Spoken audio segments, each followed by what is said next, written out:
So guys welcome, आप सभी लोगों का स्वागत है। सो फाइनली ये बात फाइनल हो चुकी है कि एडमिन ऑफिसर नेवल हेडक्वार्टर के लिए रिटर्न होगा। सो लोगों को अब तक कुछ डाउट था कि रिटर्न होगा या डायरेक्ट इंटरव्यू के लिए शॉर्टलिस्टिंग होगा।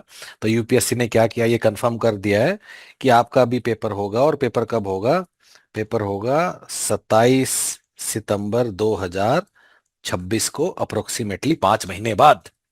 सो आज हम इस वीडियो में क्या करेंगे कि यूपीएससी ने किया क्या, कि यूपीएससी ने एग्जाम तो करना है, ये फाइनलाइज कर ही दिया। यूपीएससी ने सिलेबस भी बदल दिया है। ठीक है। तो इस वीडियो में हम डिस्कस ये करेंगे कि एडमिन ऑफिसर का जब पहले एग्जाम होता था तो उसका कोई सिलेबस था जिसको हम लेके अपने साथ चल रहे थे कि ये सिलेबस होने की संभावना है। लेकिन सिलेबस बदल गया है, तो बदला क्या है, क्या क्या बदला है, क्या क्या सेम है, इस बारे में हम एक डिस्कस करेंगे। एक सिलेबस का कंपैरिजन की बदला क्या है और हमें अब करना क्या है। ठीक है। सो क्या शुरू करते हैं। सो आपके जो लेफ्ट हैंड साइड पे है, so this is our old syllabus and right hand side पे है this is our new syllabus. ठीक है। तो सबसे पहले तो मैं वो बात करता हूं कि जो चीजें हट गई हैं, जो हमें हमें लगता था कि पुराने सिलेबस में है और हमें पढ़ाई करना है, लेकिन अब हमें नहीं पढ़ना, they are not needed any more. पहले हम उन चीजों को हटा देते हैं। ठीक है। तो क्या क्या हमें नहीं करना है? हमें मार्केटिंग मैनेजमेंट नहीं पढ़ना है। ठीक है। फिर हमें आरटीआई नहीं पढ़ना है। फिर हमें जनरल साइंस 6ठी से 10वीं तक की एनसीईआरटी किताबें नहीं करनी है। फिर पब्लिक एडमिनिस्ट्रेशन नहीं करना है। फिर फ्रीडम मूवमेंट नहीं करना है। और एक ऐसा टॉपिक जो यूपीएससी के हर एग्जाम में होता है, पॉलिटी, वो भी नहीं करना है। तो ये तो वो चीजें जो कि हट गई हैं। ठीक है। तो क्या क्या बचा है पहले वाले से? अगर हम देखें कि क्या क्या पहले वाले से हमारा बचा है। एचआर हमें अब भी करना है, पहले भी करना था। ठीक है। फिर एफएम हमें अब भी करना है, पहले भी करना था। अब अकाउंटिंग पहले करना था और अब भी करना है। हालांकि अकाउंटिंग का कीवर्ड नहीं दिया हुआ डायरेक्टली, पर ये करना है गाइज, और इस पे हमें आएंगे अभी। ठीक है। उसके अलावा न्यूमेरिकल एबिलिटी, लॉजिकल रीजनिंग बिल्कुल करना है।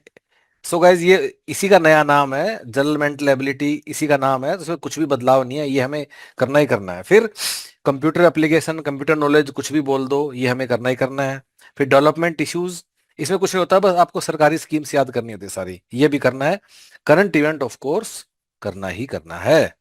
तो ये तो हो गया पहले वाला सिलेबस। ठीक है। अब हम इस चीज पे आते हैं कि नया क्या आया, सिलेबस में क्या क्या नया आया है जो कि पहले सिलेबस में नहीं था और सडनली हमारी झोली में आके गिर गया है, जो कि हम अब हमें वो करना है। एक बार हम उस पर थोड़ा सा विचार कर लेते हैं। ठीक है। समझ नया क्या क्या आया है। अच्छा, एक चीज और है इसमें, मैं ठीक से नोट नहीं कर पाया, पहले इंग्लिश था, इंग्लिश अब भी है। ठीक है, इंग्लिश।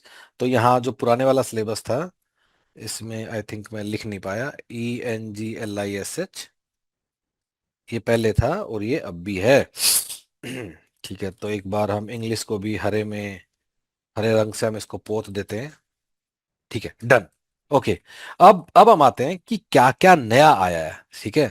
अब जो सिलेबस में क्या क्या नया आया वो देखते हैं। पहली चीज जो नई आई है वो है अपना मटेरियल्स मैनेजमेंट, जो कि पहले नहीं था। अच्छा अच्छा, ये सब क्यों हो रहा है बाय द वे? ये इसलिए हो रहा है कि यूपीएससी ने दो डिफरेंट डिफरेंट एग्जाम, एक एडमिन ऑफिसर और एक सीएसडी मैनेजर, उनके सिलेबस को कंबाइन कर दिया है। पहले दोनों का एक डिफरेंट डिफरेंट सिलेबस था। ठीक है। अब वहां से कुछ कुछ उठा के दोनों को मिक्स कर दिया। इनफैक्ट एक तीसरा एग्जाम भी, account officer with UT of Ladakh, उसको भी इसके साथ यूपीएससी ने मिक्स कर दिया है। ठीक है।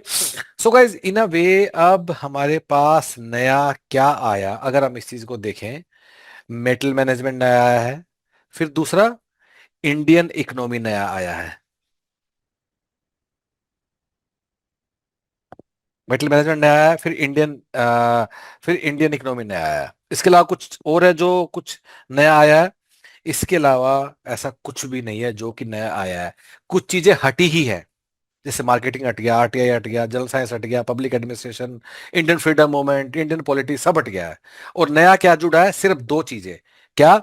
इंडियन इकोनॉमी और मटेरियल्स मैनेजमेंट। इन अ वे अब जो पूरा syllabus banana, that has become more management heavy, जो टिपिकल मैनेजमेंट के टॉपिक है, जैसे कि अब आपका एचआर भी आ गया है, आपका एफएम भी आ गया है, मटेरियल मैनेजमेंट भी आ गया है, ठीक है। तो इन अ वे अब थोड़ा मैनेजमेंट हैवी अब एग्जाम होगा, जो टिपिकल मैनेजमेंट का सिलेबस सिलेबस होता है। अनदर थिंग गाइज, अब हम लोग क्या करने वाले हैं, हम ना अगले कुछ दिनों में यूट्यूब पे इन हर एक कीवर्ड का हम एक एक वीडियो भी पब्लिश करेंगे, हर एक कीवर्ड का, जैसे 1 2 3 4, हर कीवर्ड के ऊपर एक 8 8 10 मिनट का वीडियो पब्लिश करेंगे, एक वीडियो फॉर एवरी कीवर्ड। और उसमें हम क्या बात करेंगे कि इसके अंदर क्या क्या पढ़ना है, क्या करना है। So guys again, these are very high level keywords. तो इनके अंदर यूपीएससी में सिलेबस की बाउंड्री क्या है, ये हमें कैसे समझ में आएगा, वो हम लोग अगले कुछ दिनों में एक एक करके वीडियो डालेंगे। तो आप यूट्यूब चैनल को सब्सक्राइब कर सकते हैं। एंड ऑफ कोर्स, अगर आप ह्यूमन पैटर्स के साथ अगर आप एनरोल्ड हैं, फिर आपको ये सब करने का जरूरत नहीं है। फिर क्या करना है, जो हम देंगे आंख बंद करके आप पढ़ के चले जाइए और अपना पेपर दे दीजिए, ठीक है। लेकिन जो लोग खुद से तैयारी करें, उनके लिए सब एनालिसिस हम लोग करते हैं यूट्यूब पे दिखाने के लिए कि क्या क्या है। अब जैसे कि मैं उदाहरण के तौर पे आपको देता हूं, जैसे आपके सिलेबस में कीवर्ड है, ये क्या आपके सिलेबस में, हमारे सिलेबस में कीवर्ड है, कीवर्ड है ह्यूमन रिसोर्सेज मैनेजमेंट। अब लोग टिपिकली क्या करेंगे, एचआरएम है तो एचआरएम की तो दुनिया भर की बुक है, कोई भी वो लेके ले आएंगे, पढ़ाई शुरू कर देंगे। लेकिन अगर आप पिछले पेपर देखोगे तो आपको समझ में आएगा कि यूपीएससी की नजरों में एचआरएम का मतलब सिर्फ एचआरएम नहीं है, आपको ऑर्गेनाइजेशनल बिहेवियर भी पढ़ना पड़ेगा। ऑर्गेनाइजेशनल बिहेवियर क्या होता है? Theories of management, personal behaviour, group behaviour, motivation, conflict management, फिर communication, organisation structure and design. ये सब चीजें भी आपको एचआर के साथ साथ आपको करनी पड़ती हैं।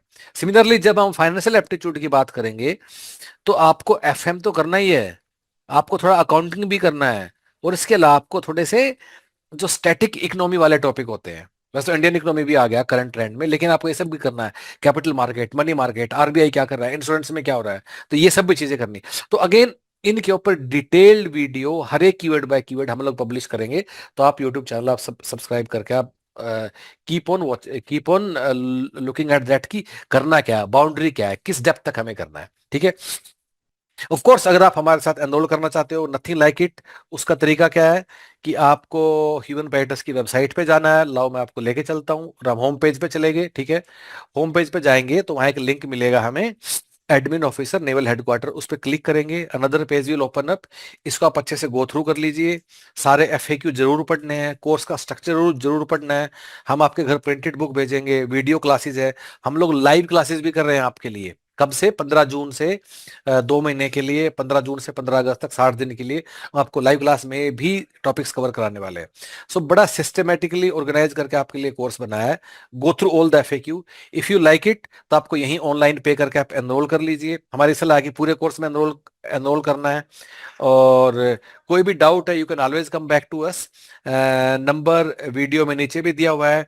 There is also another link on the description of in the description of the video, उस आप क्लिक करोगे, that will connect you directly with our team via WhatsApp chat. Get connected and do let us know whatever you feel like. Thank you so much guys, all the best, thank you.